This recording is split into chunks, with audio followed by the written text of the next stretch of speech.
주식 일정 매매 리오TV입니다. 9월 30일 오늘 특징주 체크해 볼게요.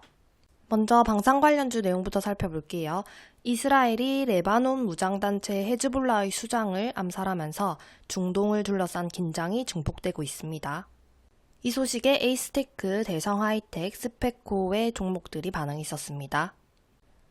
에이스테크는 전일 시외에서 최대 주주 변경 이슈로 강세였고 오늘 상한가 마감했습니다. 그리고 10월 2일에는 방산 수출 종합 상담회가 개최된다고 합니다. 올해 박람회는 드론, 안티드론, 전차, 장갑차, 항공부품 등 다양한 분야의 국내 기업 76곳이 참여해서 상담을 진행한다고 합니다.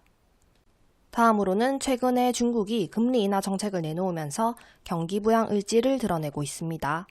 이 소식에 중국 소비 관련주로 분류되는 종목들이 반응이 있었습니다. 화장품 관련주로는 DYD, 컬러레이, 넥스트아이, 국내 상장 중국 기업인 헝성그룹, 패션 의류 관련주인 브랜드엑스 코퍼레이션, 코데즈 컴바인, 그리고 식품 관련주로 분류될 수 있는 제주맥주입니다. 다음으로 제약 관련주 살펴볼게요. 먼저 오늘 큰 상승이 나온 랩지노믹스 내용부터 볼게요. 랩지노믹스는 미국 IMD 딜 클로징 실사를 종료하고 2주 내에 최종 인수를 완료할 예정이라고 밝혔습니다. 인수가 마무리되면 랩지노믹스는 국내에서 최초이자 유일하게 미국 클리아랩 4개를 보유하면서 현지 전역을 커버할 수 있게 된다고 합니다. 다음으로 JLK는 의료 AI 관련이 부각되면서 강세였고, 박셀바이오는 카티보다 종양 억제 및 생존율이 뛰어나다는 최초 발표로 인해서 반응이 있었습니다. 다음으로 퓨처캠은 유럽 핵의학회에서 전립선암의 임상 이상에서 완전간의 반응이 보였다는 소식. 퓨처캠은 유럽 핵의학회에서 전립선암 임상 이상에서 완전간의 반응에 대해 발표할 것이라는 소식에 반응이 있었습니다. 이번 학회는 10월 15일부터 23일까지 열린다고 하네요. 일정도 체크하세요. 다음으로는 메타가 차세대 MR 안경 시제품인 오라이언을 공개했다는 소식이 지속되면서 메타버스 관련주 강세였습니다. 넥스트, 자이언트 스텝, 버넥트, 스코넥 외에 반응이 있었고 넥스트는 27일에 유상증자 권리락 효과 발생에 상한가 기록했었습니다. 다음은 STO 관련주입니다. 하반기에 들어서 토큰 증권 시장에 대한 관심이 뜨거워지고 있는데요. 오는 4분기에는 STO 법제화에 주목하고 관심을 가질 필요가 있다는 진단이 나왔다고 합니다. 이 같은 소식에 뱅크웨어 글로벌, K옥션, 핑거, 유라클 외 관련주 반응이 있었습니다. 다음은 KT그룹주입니다.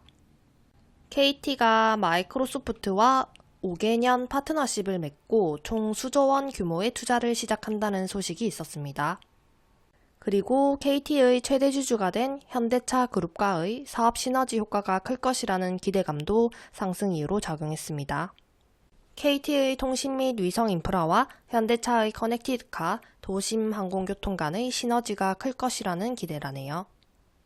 KTCS, KTIS 크게 반응이 있었습니다. 다음으로 미국 항만이 50년 만에 파업을 할 것이라는 소식으로 계속해서 사료 관련주와 물류 관련주, 그리고 해운 관련주 반응이 있었습니다. 10월 1일로 총파업이 예고되어 있기 때문에 그 이후 재료 소멸 하락도 주의하셔야 합니다. 먼저 사료 관련주로는 미래생명자원, 고려산업 반응이 있었고 물류 관련주로는 태웅로직스 크게 상승이 있었습니다. 해운 관련주로 STX 그린로지스, 흥하해운 반응이 있었고요. 다음으로는 비만치료제 관련주 볼게요. 노보노디스크가 개발한 비만치료제인 위고비가 다음 달 중순인 10월 15일에 국내 출시되면서 공급 가격 또한 책정되었다고 합니다. 이 소식에 블루엠텍이 반응이 있었는데요.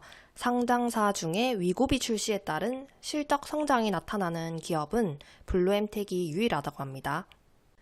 위고비의 경우 국내 매출액이 800억 원 이상 될 것으로 추정하고 블루엠텍이 60% 이상을 유통하는 점을 고려할 때 위고비 단일 품목으로 240억 원 이상의 신규 매출액이 추가되는 것이라고 분석이 나왔다고 합니다. 다음으로 2차전지 관련주는 연초부터 악재가 계속되었던 탓에 투자자들 사이에서 더 나올 악재가 없을 것이라는 전망으로 반등을 했습니다. 지난 한 주 동안 2차전지 ETF 등이 전부 수익률이 10%를 넘겼다고 하네요. 2차 전지 관련주로는 에크프로머티와 이수스페셜티 케미컬 반응이 있었습니다. 마지막으로 개별적으로 상승했었던 종목들 체크하고 마무리할게요. 오늘은 신규 상장주 하나 있었네요. 종목 이름은 제닉스이고 스마트 팩토리 물류 자동화 솔루션 전문기업이라고 합니다. 다음으로 야스는 하나큐셀이 미국 에너지 회사와 태양광 프로젝트에 참여한다는 소식에 강세였습니다.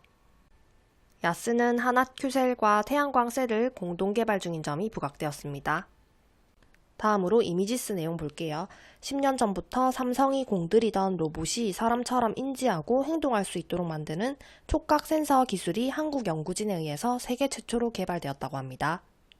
이 소식에 이미지스가 플렉시블 센서 기반 촉감 저장 재생 플랫폼 원천 기술 관련 국책 과제를 수행한 바가 있어서 이 점이 부각되면서 강세였네요. 그리고 최근 신규 상장주인 차이 커뮤니케이션도 강세였습니다. 차이 커뮤니케이션은 광고 관련주입니다. 여기까지 9월 30일 오늘의 특징주 정리였습니다.